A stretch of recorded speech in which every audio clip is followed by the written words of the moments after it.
Hola, soy Marta Jiménez Serrano, la autora de Los nombres propios, que es una novela bueno, es una novela de formación que hace un recorrido desde la infancia hasta la juventud de su protagonista y que tiene la peculiaridad de estar narrada por la amiga invisible de esa protagonista por Belaúndia Fu, que es primero en la infancia una amiga invisible y luego se va convirtiendo en una especie de voz de la conciencia con la que esta protagonista dialoga y bueno, se genera así un poco una búsqueda de la identidad y una reflexión sobre lo que es crecer y nada, espero que os guste.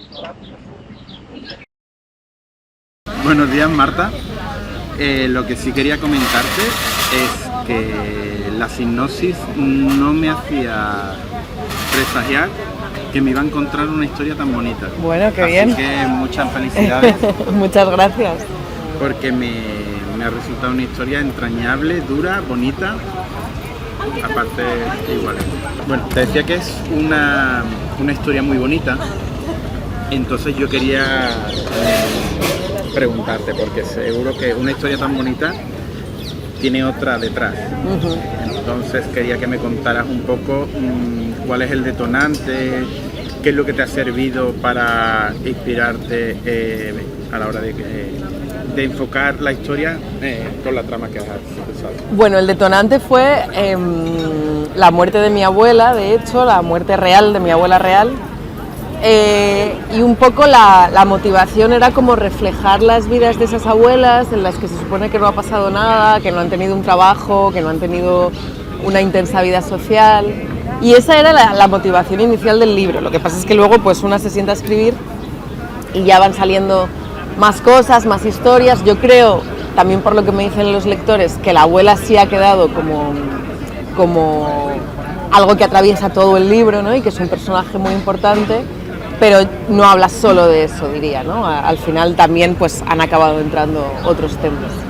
Eso te quería yo preguntar, lo tengo por aquí, porque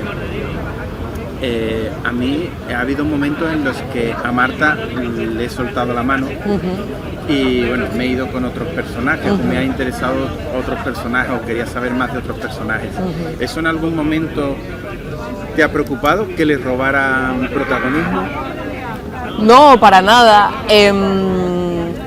A ver, yo creo que la protagonista es Marta en la medida en que es una novela un poco psicológica, con ese diálogo interno que ella tiene, pero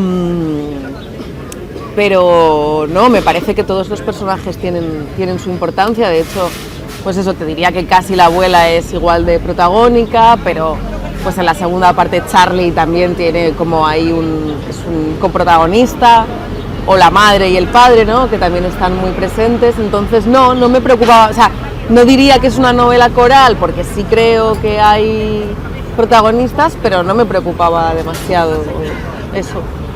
Los nombres propios es la historia del paso de una niña a adolescente, ¿no?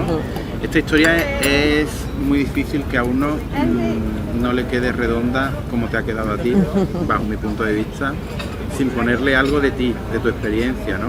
Entonces, mójate y dinos cuánto de eso hay en esta historia. Hay mucho, no me importa nada mojarme. Hay muchísimo de personal, todo el ambiente que se describe es el que yo he vivido.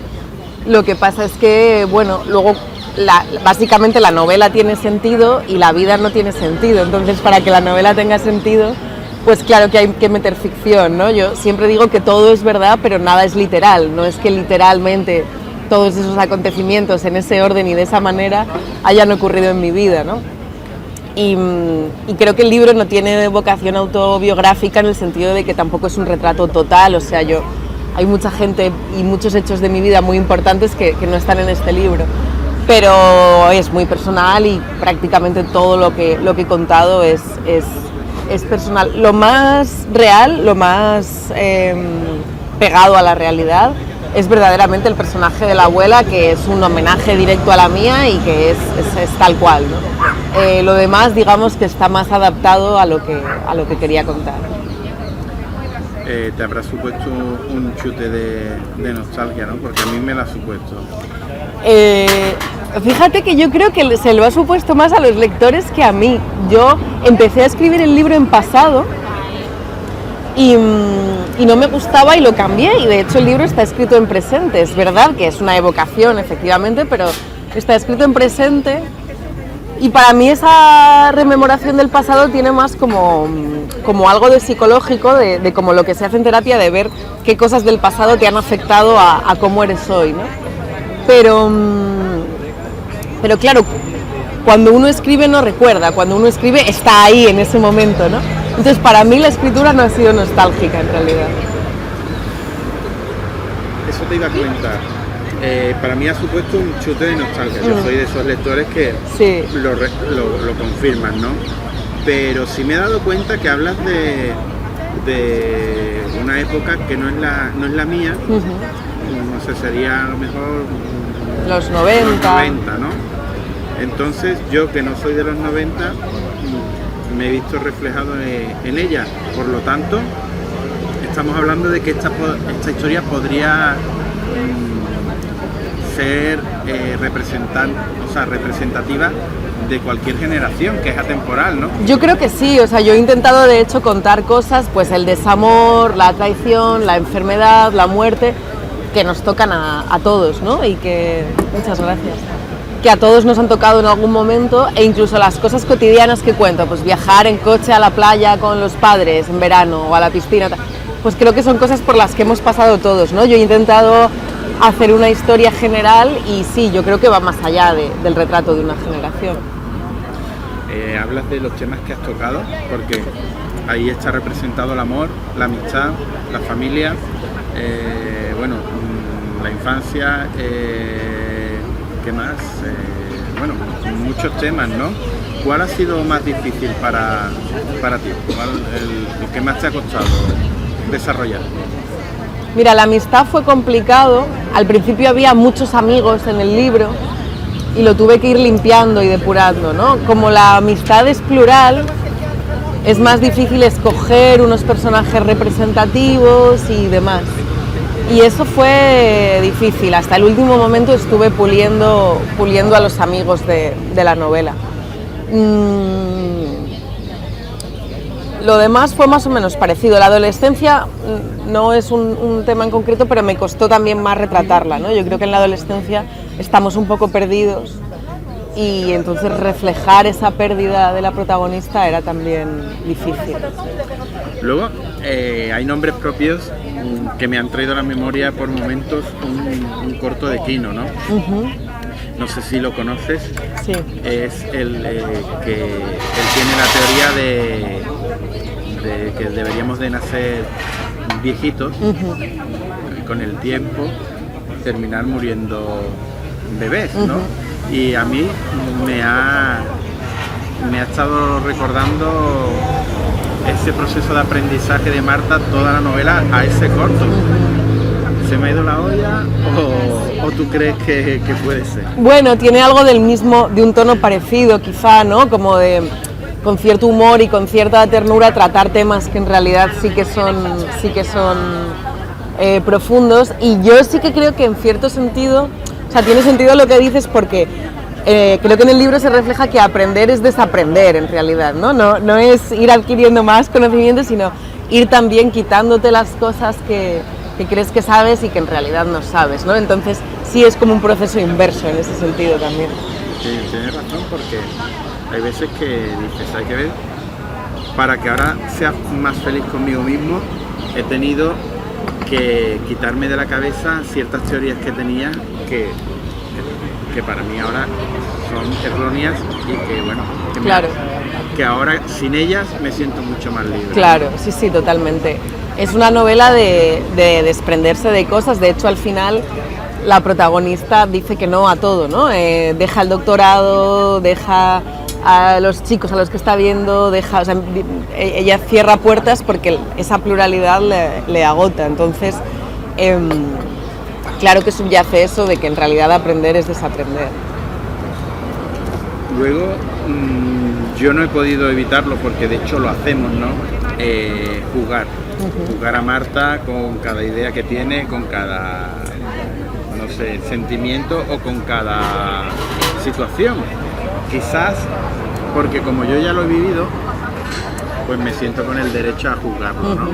Entonces, ¿tú crees que se puede juzgar a otras generaciones comparándolas desde la distancia? Porque a mí me ha resultado difícil no hacerlo a lo largo de la novela con la protagonista. O sea, se puede, claro. Lo que yo creo que es un error es no entender que muchas veces la situación de otras generaciones es distinta, ¿no?, de la que uno ha vivido. De hecho, en la novela se retratan 3 generaciones, la de la abuela, la de la madre y la de la hija. Y una de las cosas con las que juega la novela es con la radical diferencia que hay entre la generación de la abuela y de la nieta, ¿no? España ha cambiado rapidísimo en muy poco tiempo y tenemos a una abuela rural que se ha ocupado de lo doméstico, casi analfabeta, frente a una nieta que vive en la gran ciudad, que ha estudiado mucho, etc. Entonces, yo creo que sí que hay que tener en cuenta a la hora de mirarnos las generaciones unas a las otras, que bueno, que no hemos jugado con las mismas cartas, ¿no? Luego tienes a un personaje ahí que se llama, a ver si lo digo bien, Belaundia Fu. Puede ser quizás el nombre más original de un personaje de toda la literatura, ¿no? Ella es la amiga imaginaria que acompaña a Marta y que explica un poco la vida de Marta, el proceso de cambio de Marta, y bueno, y que sirve de, digamos, de apoyo a Marta, ¿no? Es un recurso que a mí me ha parecido muy original, ¿no? Es que me ha gustado mucho la idea de tener ahí a esa persona que te va explicando tu proceso, que te ayuda, que te asesora. Entonces yo quería preguntarte si ese personaje tú lo tenías ya previsto desde el final y comenzaste la novela diciendo, bueno, yo lo voy a... El personaje existía desde el primer momento, pero no era el narrador de la novela, era un personaje más. Y a mí no me convencía la voz narradora, entonces empecé a darle vueltas al tema, a pensar, y de repente me di cuenta de que era interesante que además esa amiga invisible a la que no vemos y no vamos a describir en ningún momento fuera la que hablara, ¿no? Fuera de hecho una voz invisible que habla.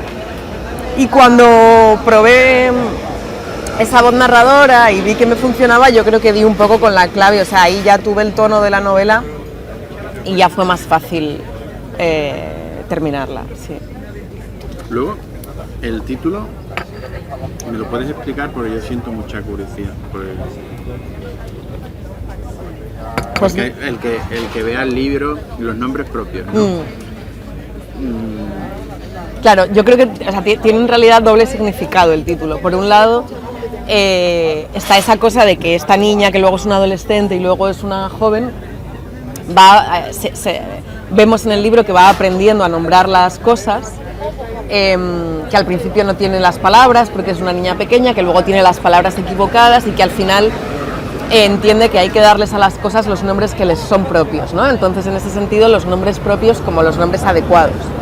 Pero también, durante toda la novela, los nombres de los miembros de la familia no aparecen. Son papá, mamá, la abuela. Y en el último capítulo ya sí aparecen con sus nombres propios, ¿no? Entonces yo creo que también, en parte, el proceso de crecer lo que implica es entender que mamá no es solo mamá, sino que es una mujer que tiene su vida, que papá no es solo papá. Entonces también los nombres propios en cuanto a los nombres propios y por supuesto el de Marta, ¿no? Que se habla de que hay muchas Martas, de qué tal y cuál es la Marta auténtica, ¿no?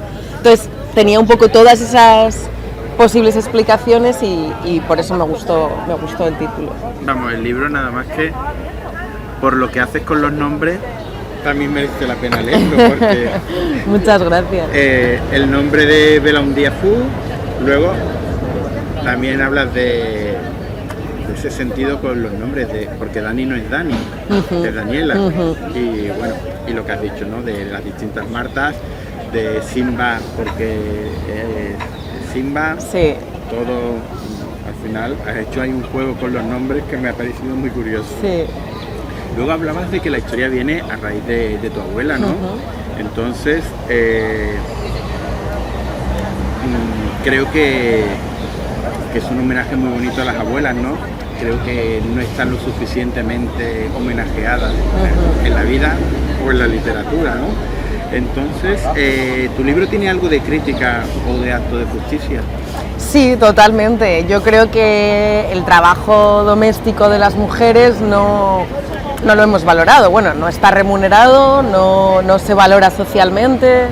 Toda la vida una mujer que ha sido ama de casa era una mujer que no tenía un trabajo. Y claro, cuando uno sabe la cantidad de trabajo que lleva eso, pues no deja de ser irónico, ¿no? Entonces sí, me parecía que ahí había que ajustar un poco cuentas con la historia y con el reconocimiento a ese tipo de vidas y de ocupaciones. Es que ayer me pasó un hecho curioso, porque ayer viendo de estos que estás comiendo y ves la tele y en la tele aparece un comentario, está viendo El precio justo de Sobera. Y llaman a jugar a alguien, aparece una mujer así de unos 55, 60 años y baja y le dice, ¿a qué te dedicas? Dice, soy ama de casa. Y le dice, bueno, una ocupación también muy loable. Y tú dices, ¿cómo? Pero ese comentario, ¿por qué? ¿Lo tienes que excusar o qué? Totalmente. Digo, este hombre no se ha leído el libro de los nombres propios, no se ha leído el libro de Marta. Totalmente, hay que regalárselo a Sobera. Sí, totalmente, y de hecho es trabajo, todavía hoy incluso está estigmatizado la persona que tiene una asistenta como si fuera algo de lujo o de servicio o de... Cuando es como, bueno, tú pagas al del taller porque te arregle el coche, tú pagas en un restaurante porque te preparen la comida, tú pagas para que te cojan el dobladillo de un pantalón, pues ¿por qué no vas a pagar porque te limpien la casa, ¿no? Pero sigue siendo una tarea totalmente denostada, sí. Luego yo he reflexionado con la muerte de la abuela de Marta, con mis propias circunstancias, ¿no? Y en mi vida al menos la muerte de mi abuela significó un antes y un después. Aquí creo que pasa lo mismo con tus personajes, ¿no?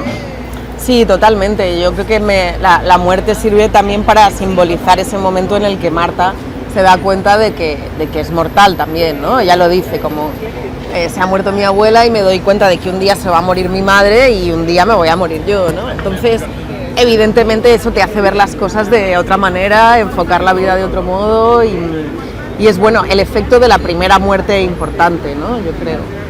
Yo creo que ahí lo has reflejado estupendamente porque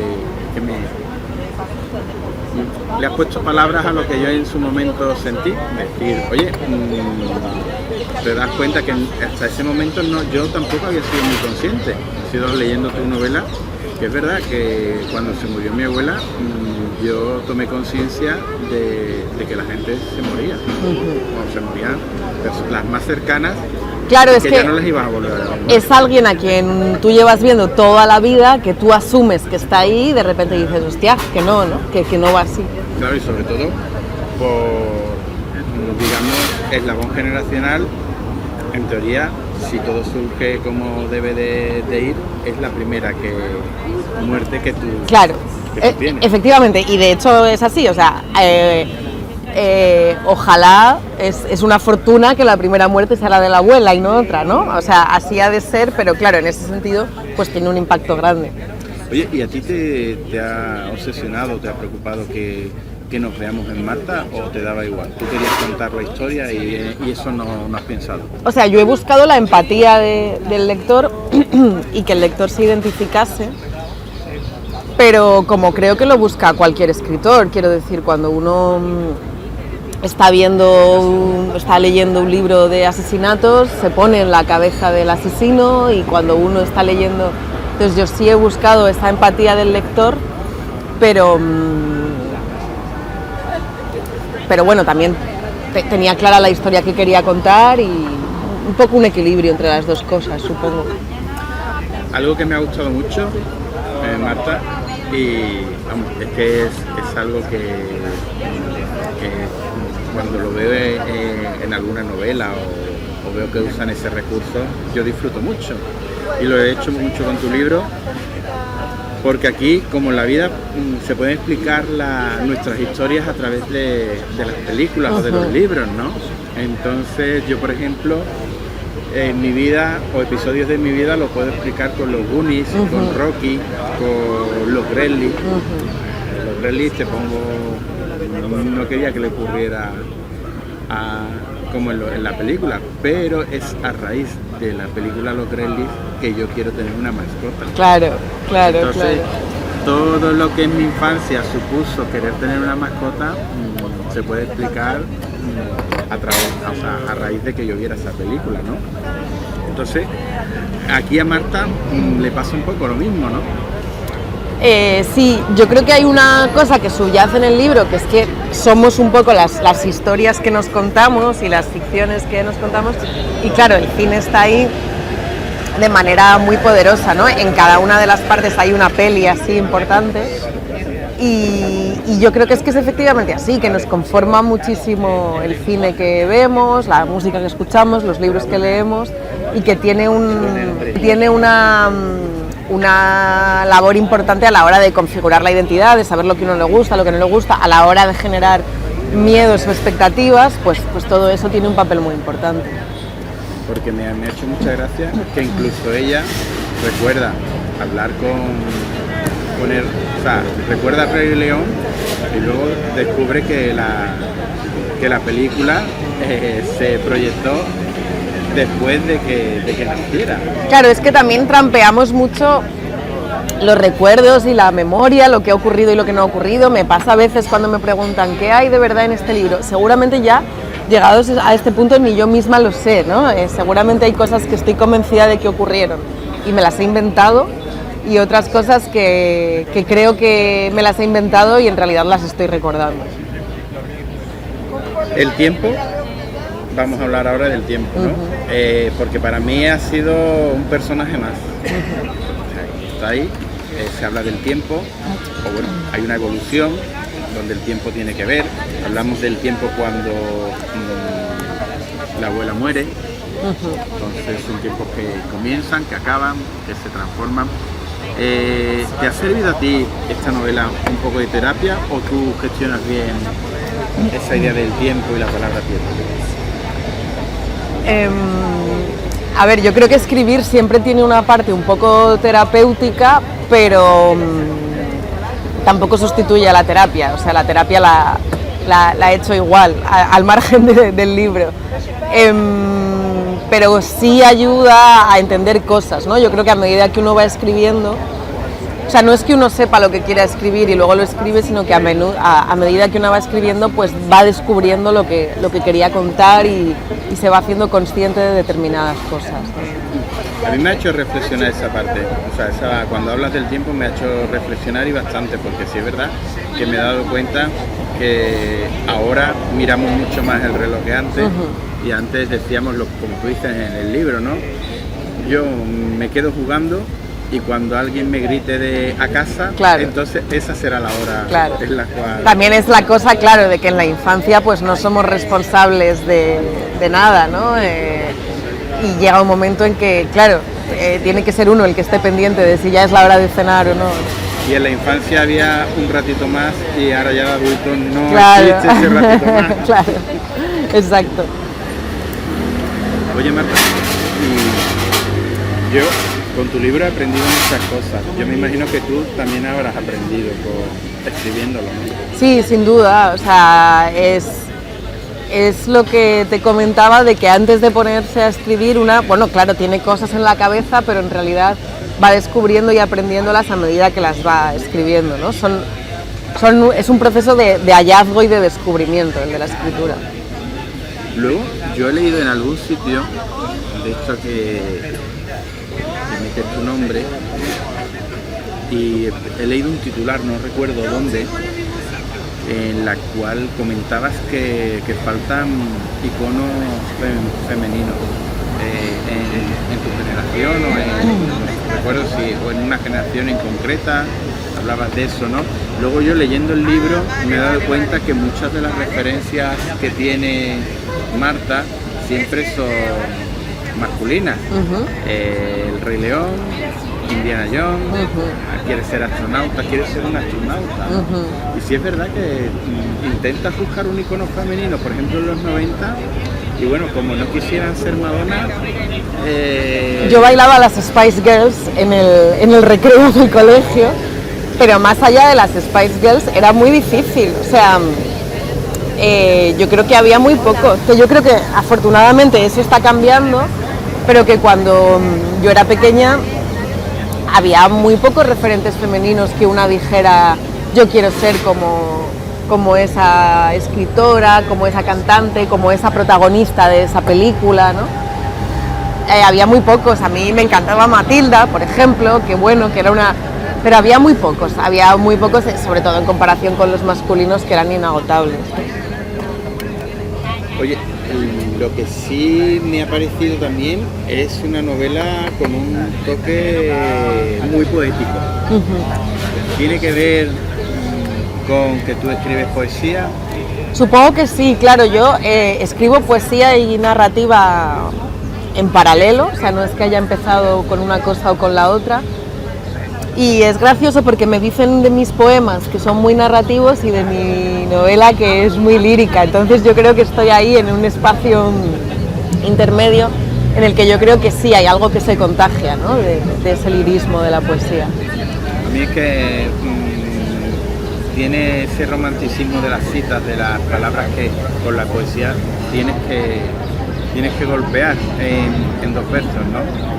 Y en tu novela esa frase a tiempo te hace que te golpee muchas veces. Me ha recordado a la poesía, por eso cuando vi que escribías poesía, digo, tiene ese toquecillo. Claro, sí, tiene un poco ese tono o ese espíritu, ¿no? Sí. Oye, pues hasta aquí, vamos, hasta aquí. Pues fenomenal. Hay que acabar en algún momento. Muchísimas gracias. Nada. Qué bien que te haya gustado.